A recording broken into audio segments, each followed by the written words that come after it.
Hi guys, welcome back to my channel 15 minutes for English. आज हम class 12 के लिए नेक्स्ट चैप्टर लेके आए हैं और मैं ऐसे बोलूंगा नेक्स्ट पोएम सेक्शन लेके आए हैं और वो स्टार्ट कर रहे हैं। आइए पढ़ना स्टार्ट करते हैं। My mother eight 66।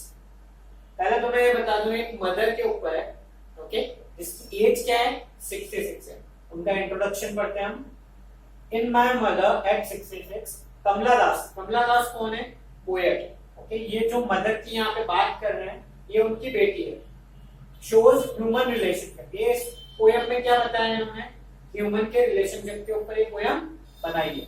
She is driving towards Cochin airport with her mother. वो कहाँ जा रही है? कोचीन एयरपोर्ट जा रही है अपने घर से अपनी मम्मा के साथ। The old lady sits dozing. उसके साथ में जो उनकी मम्मा बैठी है वो क्या कर रही है?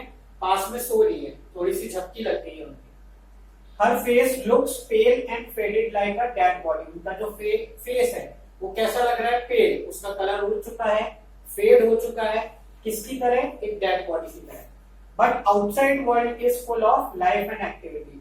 बट जब जो पोएट है वो बाहर की तरफ देखती है तो बाहर के वर्ल्ड में क्या होता है? एक्टिविटी चलती रहती है, पूरी लाइफ है, यानी सब खुशी से रह रहे हैं। The happy children are running out of their houses. Trees seems to be racing past. कुछ बच्चे अपने घर से बाहर आ रहे हैं मजे से। ट्रीज जो है वो जब वो कार में चल रहे हैं तो वो क्या हो रहे हैं? उनके साइड साइड में बड़ी तेजी से जा रहे हैं। It contrast with the pale and ashen face of the mother. वो इस चीज को कंपेयर करती है कि अंदर कार में क्या है? सैडनेस है और बाहर क्या है? हैप्पीनेस। गाइस, मैंने कुछ कैरेक्टर्स बनाए, दो ही कैरेक्टर हैं। Kamala Das the poet of this poem, वो कौन है? एक गर्ल है। Second mother of the poet. Age कितनी है उनकी? 66। Summary, poet is driving towards Cochin airport. वो अपनी कार से कहां जा रहे हैं? कोचीन एयरपोर्ट की तरफ जा रहे हैं। हाँ, मदर इज सिटिंग बिसाइड। हाँ, उनकी मम्मा जो है उनके पास में बैठी है। Old lady is dosing with her mouth open. वो डोज कर रही है, यानी थोड़ी सी सो रही है अपना मुंह खोलते हुए। Her face looks pale and faded like ash. Important point है guys, उनका फेस कैसा लग रहा है? Pale and faded like ash, मतलब राख। It arouses pain in the poet's heart. ये चीज देख के पोएट जो है, जो कमला दास है, उनके दिल में दर्द होता है, मतलब उन्हें प्रॉब्लम होती है। The poet turns towards outside. वो अपना ध्यान कहाँ हटा लेती है? बाहर की तरफ। Outside world is full of activity and life. बाहर का जो एनवायरमेंट है वो बहुत हैप्पी है, वहां पे लाइफ है, वहां पे कुछ ना कुछ हो रहा है। Trees seems running past and children enjoying. वहां पे जो उनके ट्रीज है, मतलब जो ट्रीज लगे हुए हैं, जब उनकी कार ऐसे चल रही है तो वो ट्रीज भी क्या कर रहे हैं? मूव कर रहे हैं वेरी फास्टली। और बच्चे क्या कर रहे हैं? घरों से बाहर आ रहे हैं और एंजॉय कर रहे हैं अपनी लाइफ को। They have to go through a security checkup. जब वो एयरपोर्ट पहुंच जाते हैं तब उन्हें सिक्योरिटी चेकअप से निकलना होता है। She looks at her mother again. फिर वो वहां खड़े होकर अपनी मम्मा की तरफ वापस देखती है। She looks faded and weak like late winter's moon. अब यहाँ पे एक और कंपैरिजन दे रखा है जो भी बहुत इंपॉर्टेंट है गाइस, इसमें से इस पे क्वेश्चन बनता ही है। जो मदर का फेस है वो कैसा लग रहा है? फेडेड लग रहा है, वीक लग रहा है, लाइक लेट विंटर्स मून। तो ये ही आपको लिखना है। अगर वहां क्वेश्चन आएगा, मैंने क्वेश्चन बना रखा है, आप वहां पे देखिएगा स्टार्ट में, आपको आगे वाली स्लाइड्स में पता चल जाएगा। द ओल्ड फैमिलियर एक and fear of childhood returns. जो प्रॉब्लम, जो इनको प्रॉब्लम है, किसको? कमला दास को, यानी पोएट को, वो वापस आ गई है इनके दिमाग में। Next point, but poet hides it in scatters smile wishing to meet her amma again. But poet क्या करती है? अपने इस पेन को हाइड कर लेती है, चेहरे पे स्माइल लाती है बहुत अच्छी सी, और विश करती है कि वो अपनी मम्मा से और अपनी अम्मा से, उनको वो क्या बोलती है? अम्मा बोलती है, वापस मिल सके। गाइस, यहाँ मैंने कुछ इंपॉर्टेंट स्टैंजा बनाए, मैं आपको कुछ बताना चाहता हूँ। मेरे इंग्लिश में मार्क्स अच्छे आए थे 12th में, अपनी बड़ाई नहीं कर रहा हूँ, बट मुझे पता है पोएम सेक्शन बहुत इंपॉर्टेंट है।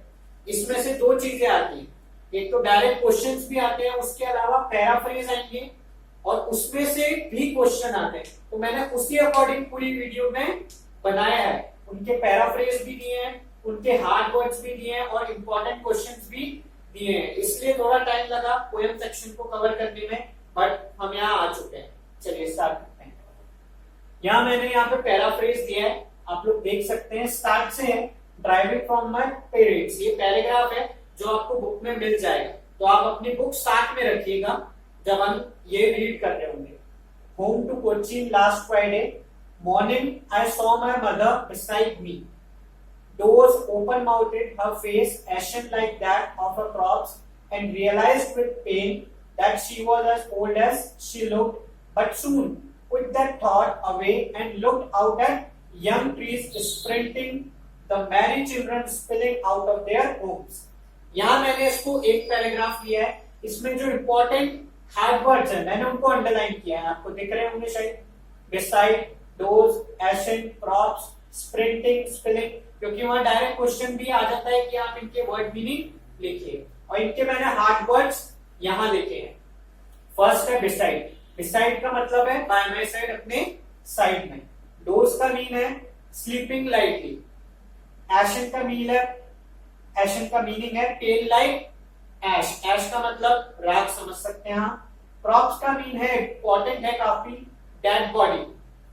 स्प्रिंटिंग का मीनिंग भी इंपॉर्टेंट है, रेसिंग फास्ट, जल्दी जल्दी निकलना। स्पिलिंग का मीनिंग है मूविंग आउट। ओके गाइस, अब मैंने उस पैराग्राफ को यहाँ पे समझाया है। Meaning of the stanza start करते हैं।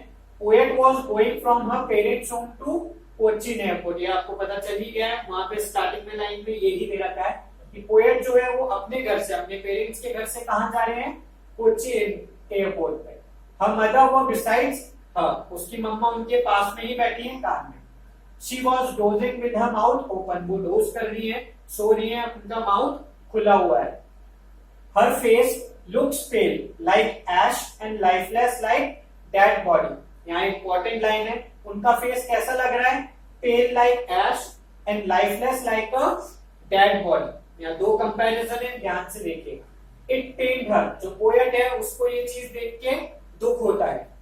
But soon she turned her attention away and looked outside.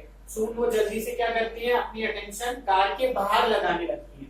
She looked outside at the trees running past them. वो वहां के ट्रीज को देखती है जो उनके साथ साथ जल्दी से मूव कर रहे होते थे। ऐसा लगता है हमें जब हम ट्रेन में जा रहे होते हैं, बस में जा रहे होते हैं या कार में जा रहे होते हैं। She looked at the happy and gay children coming out of their homes. वो ये भी देखती हैं जब चिल्ड्रंस अपने घर से आ रहे होते हैं तो वो काफी खुश होते हैं। यहाँ गाइस मैंने उसको पूरा कंप्लीट समझा दिया है। उसके बाद इस स्टैंजा में से जो इंपॉर्टेंट क्वेश्चंस बनते हैं वो मैंने यहाँ पे बताए हैं। ऐसा ही आता है बोर्ड में, ये आप ध्यान रखिए। आपको एक पैराग्राफ मिलेगा, उसके कुछ इंपॉर्टेंट क्वेश्चंस होंगे जो उन्होंने आपसे पूछे होंगे, आपको वो आंसर करने होंगे। अगर आप लोगों को उस स्टैंजा का मीनिंग नहीं आता है कंप्लीट तो आप ये आंसर्स नहीं कर पाएंगे, इसलिए प्लीज ध्यान से पढ़िएगा। चलिए फर्स्ट क्वेश्चन देखते हैं हम। Where was the poet driving to, मैंने आपके बार आंसर्स भी दिए हैं आपके लिए। टू कोचीन एयरपोर्ट, पोएट कहां जा रहे हैं, कोचीन एयरपोर्ट की तरफ। Question number second, why was her mother's face compared to crops, उनकी मदर का फेस कंपेयर क्यों किया गया है क्रॉप से। मैंने बोला था आपको इंपॉर्टेंट क्वेश्चन है और मैंने अगली स्लाइड्स में बताया हुआ है। आंसर देखते हैं। Her face looked pale, faded and lifeless like a dead body. इसलिए इसको कंपेयर किया गया किससे, क्रॉप से। क्वेश्चन नंबर थर्ड है फाइंड वर्ड्स डेड बॉडी, ऐसा क्वेश्चन भी आता है वहां, डायरेक्ट वो पूछेंगे डेड बॉडी में, डेड बॉडी जो है उसका यहाँ पे एक्चुअल लिंक क्या दे रखा गया है पैराग्राफ में, तो वहां क्या दे रखा है, क्रॉप्स। इन क्वेश्चंस को याद रखिएगा, ध्यान से पढ़िएगा। चलिए नेक्स्ट स्टैंजा देखते हैं। But after the airport security check standing a few yards away I looked again at her wan pale as a late winters moon and felt that old familiar ache my childhood fear but all I said was see you soon Amma all I did was smile smile and smile. यहाँ paragraph खत्म होता है। मैंने इसके कुछ hard words यहाँ पे लिख रखे हैं, देखिए। यहाँ पे जो हर है वो किसको मेंशन किया गया है, मदर। ये इंपॉर्टेंट था इसलिए मैंने आपको यहाँ वर्ड मीनिंग के थ्रू ही बता दिया। व्हेन, व्हेन का मतलब क्या दे रखा है, कलरलेस। पेल का मीन फेडेड, एक का मीन डीप पेन, दर्द, बहुत पुराना दर्द। गाइस मैंने स्टैंजा का मीनिंग समझाया, पढ़ते हैं ये। At the airport they go through a security check, वो एयरपोर्ट पे एक सिक्योरिटी चेक के थ्रू जा रहे हैं, उनका सिक्योरिटी चेकअप हो रहा है। After that the poet looks at her mother again, उसके बाद पोएट जो है वो अपनी मम्मा की तरफ वापस देखती हैं। She looked pale and colourless like the late winters moon, यहाँ पे कंपेयर किया गया है जैसे लेट विंटर मून अपनी शाइन खो देता है, अपनी स्ट्रेंथ खो देता है, वैसे ही इन्होंने अपनी शाइन खो दी है अपने फेस पे से। अब उनका फेस कैसा है, पेल है एंड कलरलेस है, इसलिए इसको कंपेयर किया गया है विंटर्स मून से। ये क्वेश्चन आ सकता है, इंपॉर्टेंट है, याद रखिएगा। At that time the poet felt her old familiar एक अगेन, वापस से पोएट को वही पुराना दर्द महसूस होता है, बहुत प्रॉब्लम होती है। हर चाइल्डहुड फियर रिटर्न, उनका जो चाइल्डहुड फियर है वो वापस आ जाता है। But she only says goodbye to her and wish to meet her amma again, but वो क्या करती है, सिर्फ उनको हंसती है, प्यार से बाय बोलती है और विश करती है कि वो अपनी अम्मा को वापस मिल सके। She did nothing accept smiling, और वो क्या करती है, ज्यादा कुछ बोलती नहीं है, रोती भी नहीं है, सिर्फ स्माइल करती है उनके सामने। गाइस नेक्स्ट जो स्टैंजा भी हमने पढ़ा उसके मैंने कुछ इंपॉर्टेंट क्वेश्चंस दिए हैं, देखते हैं। Why did the poet compare her mother's face with the late winter's moon? जो पोएट है उसने अपनी मम्मा का जो फेस है उसको लेट विंटर्स मून से कैसे कंपेयर बोला है। मैंने आपको बोला था इंपॉर्टेंट क्वेश्चन है, आंसर देखते हैं। Late winters moon lacks brightness and strength, मैंने आपको ये बताया था, लेट विंटर मून है वो अपनी ब्राइटनेस खो देता है। And resembles pale and colourless mother's face, ऐसा ही क्या हुआ उनकी मम्मा के फेस के साथ था, उसने अपनी स्ट्रेंथ अपनी ब्राइटनेस खो दी है, इसलिए पोएट ने लेट विंटर्स मून को किससे कंपेयर किया गया है, मदर के फेस से। सेकंड क्वेश्चन देखते हैं, फाइंड वर्ड, ये वर्ड मैंने बताया आपको कलरलेस, तो इसका एक्चुअल वर्ड क्या दे रखा है स्टैंजा में वो देखते हैं। व्हेन, मैंने ये आपको कहां बताया था, वर्ड मीनिंग में भी बताया था, हार्ड वर्ड्स में भी। सो ऐसे क्वेश्चंस भी आएंगे, ध्यान रखिएगा। क्वेश्चन नंबर 3 है, what was the childhood fear, childhood fear क्या था। The childhood fear is the fear of death and decay, जब कोई बुढ़ा हो जाता है तो जाहिर सी बात है कभी ना कभी उसको मरना होता ही है, तो ये उनका डर था, ये था उनका चाइल्डहुड फियर, किसका, कमला दास का, जो उनको बार बार लग रहा था अपनी मदर को देख के, क्योंकि उनकी एज बढ़ती जा रही थी। गाइस यहाँ मेरी समरी खत्म होती है, स्टैंजा खत्म होते हैं, इंपॉर्टेंट क्वेश्चंस खत्म होते हैं, बट मैंने आपके लिए कैरेक्टर स्केच भी बनाया जो एक इंपॉर्टेंट है मदर का। 66 एंड एजिंग, 66 साल की हैं और उनकी एज आगे बढ़ रही है, वो किसकी तरफ मूव कर रही है, अपने एंड की तरफ, एक तरीके से बोला जा सकता है किसकी तरफ, डेथ की तरफ। डोजिंग इन द कार, वो बैठे बैठे क्या कर रही थी, ये भी आप लिख सकते हैं, कार में डोज कर रही थी अपना माउथ खोल के। Face is pale and lifeless like a dead body, उनका फेस किसकी कैसा है, पेल है, लाइफलेस है, किसकी तरह, एक डेड बॉडी की तरह। Compare to late winters moon, poet ने उनको किससे कंपेयर किया है, लेट विंटर मून से। गाइस यहाँ मेरी वीडियो खत्म होती है, यानी फर्स्ट पोएम आपकी खत्म होती है। मैंने कंप्लीट पोएम दी है, इसके अलावा मुझे नहीं लगता आपको कुछ पढ़ने की जरूरत है। ज्यादा से ज्यादा आप और क्वेश्चंस देख सकते हैं, वो भी जो हमने स्टैंजास पढ़े हैं उसमें से आपको मिल जाएंगे। व्हाट स्टूडेंट वांट्स की मेरी ईमेल आईडी है एंड मेरा फोन नंबर है। आपको अगर इस वीडियो से रिलेटेड या प्रीवियस वीडियो से रिलेटेड नोट्स चाहिए तो आप मुझे व्हाट्सएप कर सकते हैं या मेल कर सकते हैं। फॉर मोर अपडेट्स गाइस मेरे चैनल को लाइक कीजिए, सब्सक्राइब कीजिए एंड बेल आइकन जरूर दबाइएगा, आपको नोटिफिकेशंस मिलते रहेंगे। Thank you guys.